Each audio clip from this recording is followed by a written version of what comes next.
출애굽기 39장. 솜씨가 좋은 기술자들은 청색실, 자주색실, 홍색실, 가늘게 꼰 모시실로 천을 짜 대제사장이 성소에서 제사를 드릴 때 입을 옷을 만들었다. 주께서 모세에게 지시하신 대로 아론이 입을 거룩한 옷을 만들었다. 그들은 금실, 청색실, 자주색실, 홍색실, 가늘게 꼰 모시실로 에봇을 만들었다. 그들은 금을 두드려 펴서 얇게 만든 다음 그 금판을 가늘게 잘라 금실을 만든 후에 청색실, 자주색실, 홍색실, 가늘게 꼰 모시실과 함께 그 금실로 정교하게 무늬를 놓아 에봇을 짰다. 어깨끈도 2개를 만들어 에봇의 양쪽 끝에 달았다. 그들은 에봇을 만든 것과 똑같은 솜씨로 띠를 짰다. 주께서 모세에게 지시하신 대로 청색실, 자주색실, 홍색실, 가늘게 꼰 모시실로 에봇을 고정시킬 띠를 짜서 에봇 위에 이어 붙였다. 또 줄마노를 정교하게 깎아 금태에 물린 다음 인장 반지를 새기듯 이스라엘 아들들의 이름을 새겨 넣었다. 그런 뒤 금태에 물린 보석들을 에봇의 2 어깨끈 위에 붙여 이스라엘 백성을 상징하는 보석으로 삼았다. 주께서 모세에게 지시하신 그대로였다. 또 에봇을 짜던 솜씨로 금실, 청색실, 자주색실, 홍색실, 가늘게 꼰 모시실로 정교하게 무늬를 놓아 가슴바지를 짰다. 가슴바지는 네모 반듯했는데 2 겹으로 길이와 폭이 모두 한 뼘씩 되게 만들었다. 가슴바지에 12개의 보석을 4줄로 물렸다. 첫째 줄에는 홍옥수, 황옥, 취옥을, 둘째 줄에는 홍옥, 청옥, 백수정을, 셋째 줄에는 풍신자석, 만호, 자수정을, 넷째 줄에는 감람석, 줄만호, 벽옥을 물렸다. 이 12개의 보석을 모두 금태에 끼워 박았다.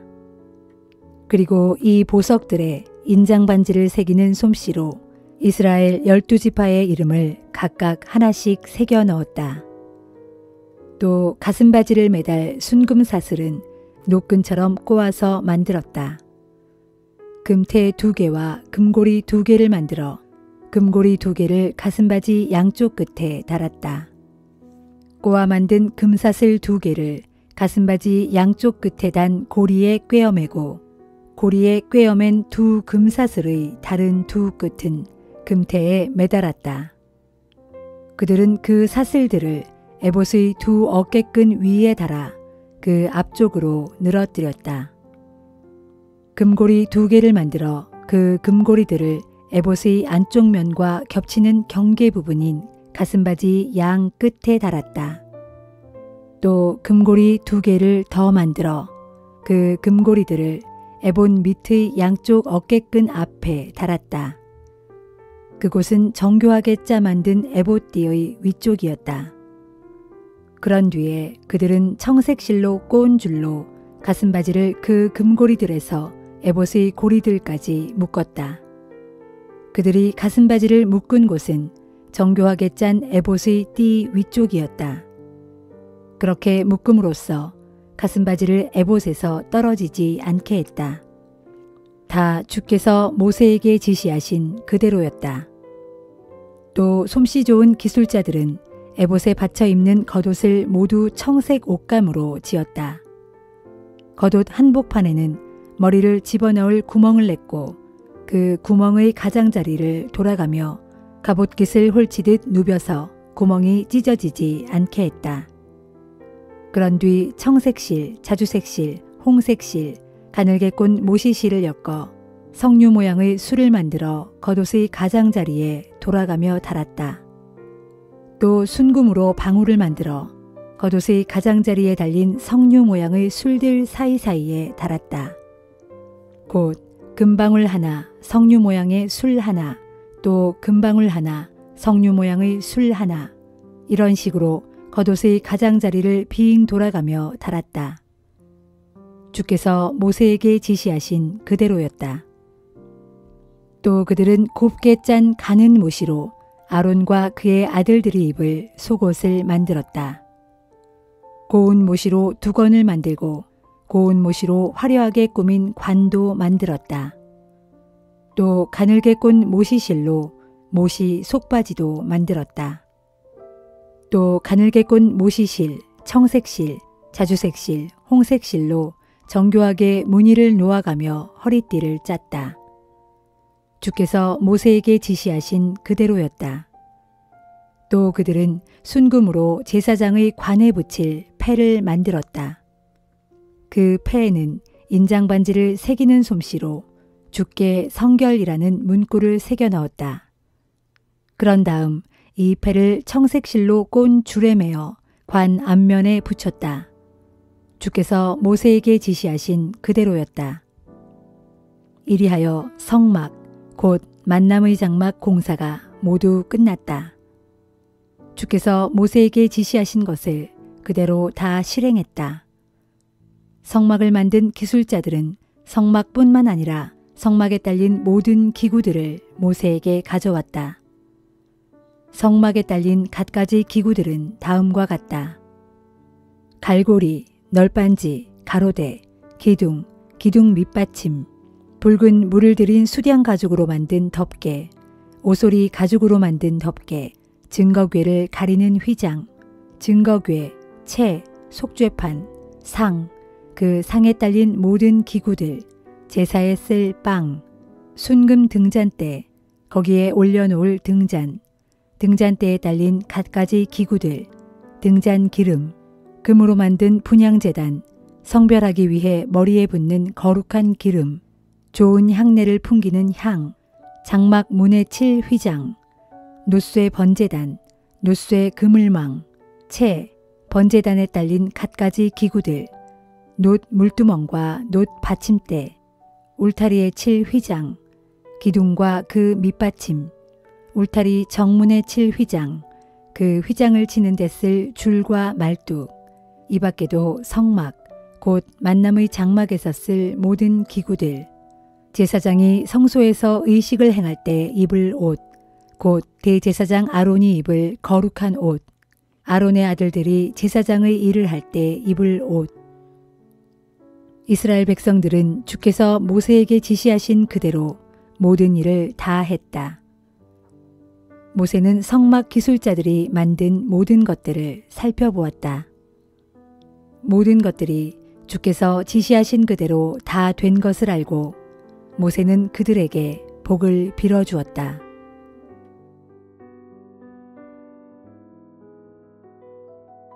요한복음 18장.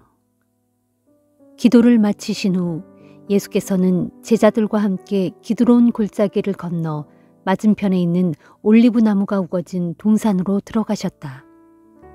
예수께서는 전에도 제자들과 함께 가끔씩 그곳에 가신 일이 있었으므로 예수를 배반하게 될 가룟 유다도 그 장소를 잘 알고 있었다. 그래서 가룟 유다는 대제사장들과 바리새파 사람들이 딸려보낸 한 무리의 군인들과 경비병들을 이끌고서 그곳에 도착했다. 그들 무리는 횃불과 등불과 무기를 들고 있었다. 예수께서는 자신에게 닥쳐올 일을 다 아시고는 앞으로 걸어 나가서 물으셨다. 당신들은 지금 누구를 찾고 있소? 그들이 대답했다. 나사렛 사람 예수요. 예수께서 그들에게 말씀하셨다. 내가 바로 그 사람이요. 그 자리에는 예수를 팔아넘긴 배반자 가룟 유다도 그들과 함께 서 있었다. 예수께서 내가 바로 그 사람이요 라고 말씀하시자 그들은 그 말씀에 놀라 뒤로 물러나며 땅바닥에 넘어졌다. 예수께서 다시 그들에게 물으셨다. 당신들은 지금 누구를 찾고 있어? 그들이 다시 대답했다. 나사렛 사람 예수요. 예수께서 그들에게 말씀하셨다. 내가 바로 그 사람이라고 하지 않았소. 당신들이 찾고 있는 사람이 바로 나라면 나와 함께 있는 이 사람들은 가게 하시오. 예수께서 이렇게 말씀하신 것은 아버지께서 내게 주신 사람들은 단 한 사람도 잃지 않았습니다 하고 기도하신 그 말씀을 이루기 위함이었다. 이때 칼을 가지고 있던 시몬 베드로가 재빨리 칼을 빼어 대제사장의 종을 힘껏 내리쳐서 그의 오른쪽 귀를 잘라버렸다. 그 종의 이름은 말고였다. 그러자 예수께서 베드로를 꾸짖으며 말씀하셨다. 내 칼을 어서 칼집에 꽂아라. 아버지께서 내게 주신 이 잔을 내가 어찌 마시지 않을 수 있겠느냐. 군인들과 지휘관과 경비병들이 예수를 체포했다. 그들은 예수를 밧줄로 묶은 후 먼저 안나스에게 끌고 갔다. 그는 그 해의 대제사장인 가야바의 장인이었다. 그리고 가야바는 한 사람이 죽어 온 백성을 살리는 것이 더 낫다라고 유대인들에게 충고했던 바로 그 사람이었다. 시몬 베드로와 다른 제자 하나가 예수를 뒤따라갔다. 그 다른 제자는 대제사장과 잘 아는 사이여서 예수를 따라 대제사장 집에 안뜰까지 들어갔지만 베드로는 문 밖에서 기다려야 했다. 대제사장과 잘 아는 사이인 그 다른 제자가 돌아와 거기에 있는 문지기 소녀에게 말하여 베드로를 집 안으로 데리고 들어갔다. 그런데 그때 문지기 소녀가 베드로에게 말했다. 당신도 예수의 제자 가운데 한 사람이 아닌가요? 그렇죠? 그러자 베드로는 아니다, 나는 아니야 하고 부인했다. 날이 추웠으므로 경비병들과 종들은 불을 피워놓고는 그 주위에 둘러서서 불을 쬐고 있었다. 베드로도 슬며시 그들과 함께 서서 불을 쬐었다. 안뜰에서는 대제사장이 예수께 그를 따르는 제자들과 그들에게 가르친 내용에 대해 물었다. 예수께서 대답하셨다. 나는 세상 사람들에게 다 드러내놓고 말해왔어. 언제나 회당이나 성전에서 가르쳤고 그곳은 모든 유대인들이 모이는 장소요. 나는 숨어서 몰래 가르친 적은 한 번도 없어. 그런데 왜 나에게 묻는 것이요? 내가 무엇을 가르쳤는지 내 말을 들은 사람들에게 물어보시오. 그들은 내가 한 말들을 분명히 다 알고 있을 것이요. 예수께서 이처럼 대답하시자 그때 가까이에 있던 경비병 하나가 손바닥으로 예수의 뺨을 치면서 소리를 질렀다. 대제사장님에게 그따위 대답이 무엇이냐? 예수께서 그 경비병에게 말씀하셨다. 내 말이 거짓이라면 무엇이 잘못되었는지 증거를 대어 보시오. 사실대로 말하는 사람을 이렇게 함부로 칠 수 있어. 그러자 안나스는 예수를 결박한 채로 대제사장 가야바에게로 보냈다. 때에 시몬 베드로는 서서 불을 쬐고 있었다. 그 모습을 본 어떤 사람이 베드로에게 물었다. 당신도 저 사람의 제자들 가운데 한 사람이 분명하오. 그렇죠? 그러자 베드로는 무슨 말을 하는 거요? 나는 아니요 하고 부인했다. 그러자 베드로에게 귀를 잘린 사람의 친척되는 사람으로서 대제사장의 종들 가운데 하나인 어떤 이가 베드로를 몰아세우며 말했다. 당신이 올리브산에서 예수와 같이 있는 것을 내 눈으로 똑똑히 보았는데도 그러시오? 그러나 베드로는 더욱 큰 소리로 난 아니요 하고 다시 부인했다. 그러자 곧 달기 울었다. 유대인들은 예수를 대제사장 가야바의 집에서 데리고 나와 로마 총독의 관저로 데리고 갔다. 어느새 이른 아침이었다. 유대인들은 유월절 음식을 먹으려면 몸을 더럽혀서는 안 되었기 때문에 총독의 관저 안으로는 들어가지 않았다. 그래서 로마 총독 빌라도가 유대인들이 있는 곳으로 나와서 물었다.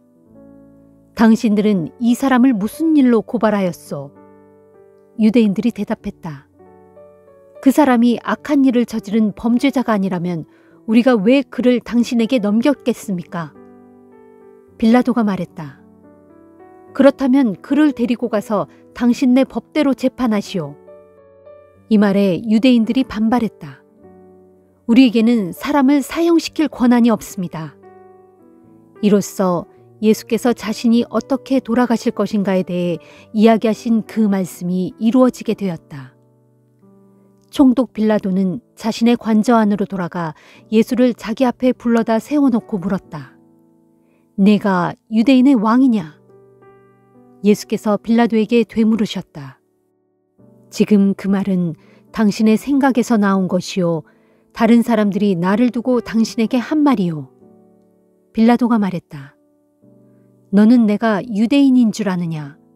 너의 동족과 대제사장들이 너를 내게 넘긴 것이다. 너는 도대체 무슨 일을 저질렀느냐? 예수께서 대답하셨다. 내 나라는 이 세상에 속하지 않소. 만약 그랬다면 내 종들이 싸워서 내가 유대인들에게 체포되지 않도록 능히 막았을 것이요. 하지만 내 나라는 이 세상에 속한 것이 아니고 다른 곳에 있어. 빌라도가 또 물었다. 그러면 내가 왕이란 말이냐? 예수께서 말씀하셨다. 그렇소.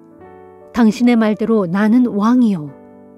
사실 나는 진리를 증거하기 위해 태어났고 그 일을 하려고 이 세상에 왔소.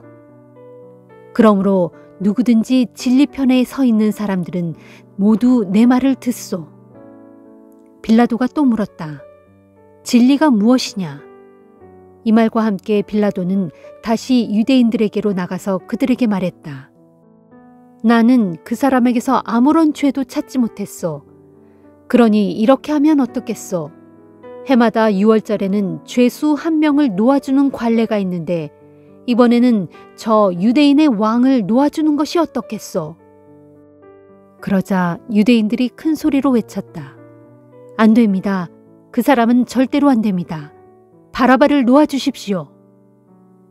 바라바는 강도였다.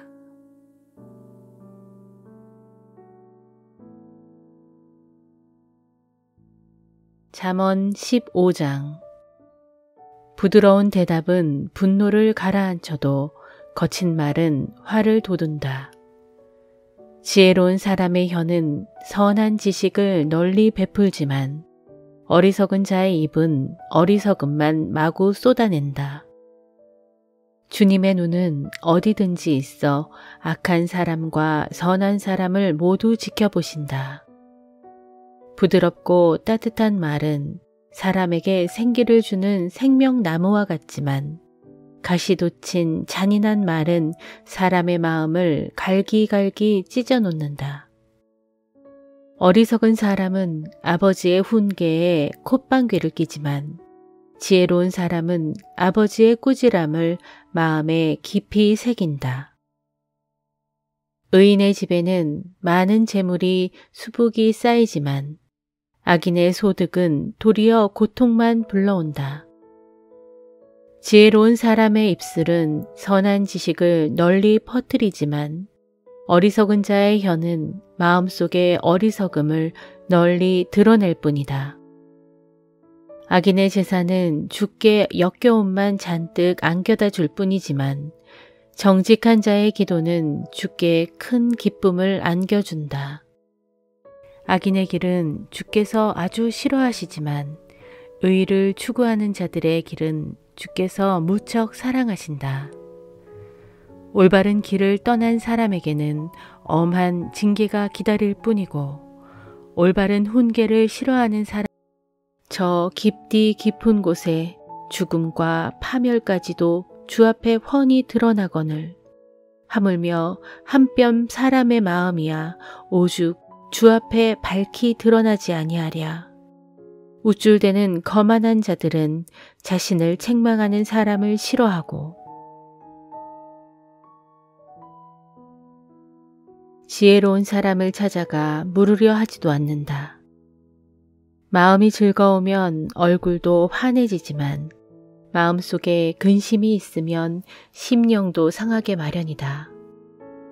지각 있는 사람은 힘써 지식을 구하지만 어리석은 자의 입은 자기의 어리석음만 먹고 산다. 고통받는 사람에게는 삶의 모든 날들이 하루가 천년처럼 괴롭지만 마음이 기쁜 사람에게는 모든 나날들이 즐거운 잔칫날이다. 가진 것이 많지 않아도 주를 경외하며 사는 것이 많은 재물을 갖고서도 걱정하며 사는 부자들보다 낫다. 값싼 채소만 먹고 살아도 서로 사랑하며 사는 것이 살진 송아지를 먹으면서도 서로 미워하며 사는 것보다 낫다. 화를 쉽게 잘 내는 사람은 다툼만 일으킬 뿐이지만 참을성이 있어 성을 더디내는 사람은 하던 싸움도 그치게 한다. 게으른 사람의 앞길은 가시밭길을 가듯 막히기 일쑤지만 정직한 사람의 앞길은 큰 길처럼 확 트여 있다. 지혜로운 이들은 아버지에게 기쁨을 가져다 주지만 미련한 아들은 자기 어머니를 업신여긴다. 어리석은 사람은 분별 없는 미련한 짓을 즐기지만 지각 있는 명철한 사람은 올바른 길에서 벗어나지 않는다. 의논 없이 쉽사리 세운 계획은 실패하기 마련이지만 많은 조언자들의 다양한 의견을 잘 모아 세운 계획은 성공을 보장한다. 적절한 대답은 사람의 마음을 기쁘게 하니 제때에 알맞은 말은 참으로 좋고도 귀하다. 지혜로운 사람은 위쪽으로 뻗어 있는 생명의 길을 걸음으로 아래쪽으로 뻗어 있는 죽음의 길에서 벗어난다.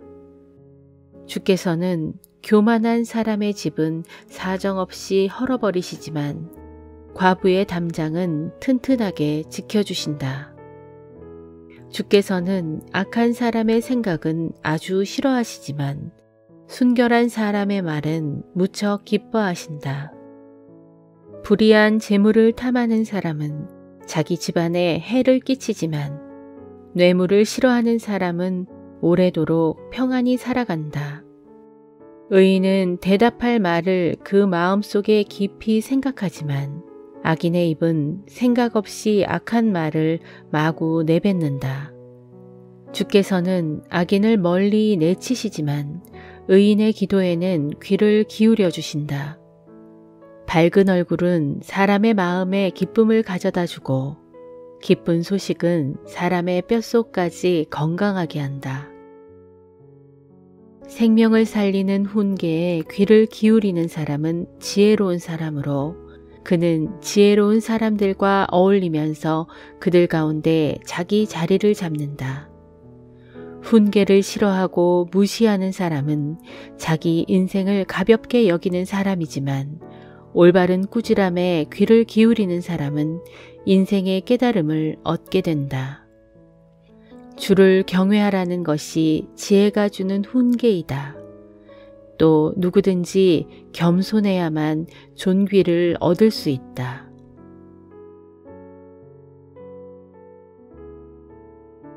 빌립보서 2장.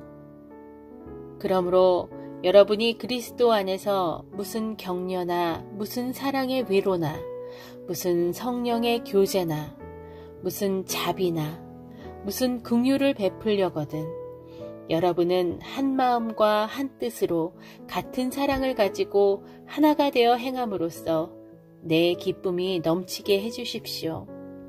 무슨 일을 하든지 이기심이나 허영으로 하지 말고 오직 겸손한 마음으로 자기보다 다른 사람을 더 낮게 여기십시오. 또한 여러분은 각자 자기 일만 돌보지 말고 다른 사람의 일도 관심을 갖고 돌보아 주십시오. 무엇보다 여러분은 그리스도 예수께서 여러분에게 보여주신 자세를 본받으십시오. 그리스도께서는 본래 하나님과 똑같은 분이시면서도 하나님과 똑같은 자리에 있지 않으시고 도리어 자신을 온전히 비운 후에 종의 모습을 취하셔서 우리와 똑같은 사람이 되셨습니다. 이처럼 사람의 모습으로 이 땅에 오신 그리스도께서는 자기를 온전히 낮추셔서 죽기까지 아버지 하나님께 순종하셨으니 곧 십자가에 달려 죽으신 것입니다. 그러므로 하나님께서는 그를 가장 높은 자리에 올려주시고 그에게 모든 이름들 위에 뛰어난 이름을 주셨습니다. 그리하여 하늘에서나 땅 위에서나 땅 아래에 있는 모든 만물이 예수의 이름 앞에 무릎을 꿇고 다 함께 입을 모아 예수 그리스도가 주이심을 고백하게 하심으로써 아버지 하나님께 영광을 돌리게 하셨습니다. 사랑하는 나의 형제들이여, 여러분이 항상 순종해 왔듯이 내가 여러분과 함께 있을 때뿐만 아니라 내가 없을 때에도 더욱더 순종함으로써 두렵고 떨리는 마음으로 자신의 구원을 계속 이루어 가도록 하십시오. 하나님께서는 여러분 안에서 활동하셔서 자신의 기쁘신 뜻에 따라 여러분으로 하여금 결정하게 하고 또 실천하게 하시는 분이십니다. 무슨 일을 하든지 불평이나 다툼 없이 행하도록 하십시오. 그리하면 여러분은 비뚤어지고 뒤틀린 세대 속에서 흠없고 순결한 하나님의 자녀가 되어 하늘의 빛나는 별처럼 세상에 빛을 발하게 될 것입니다. 또 생명의 말씀을 굳게 붙잡도록 하십시오.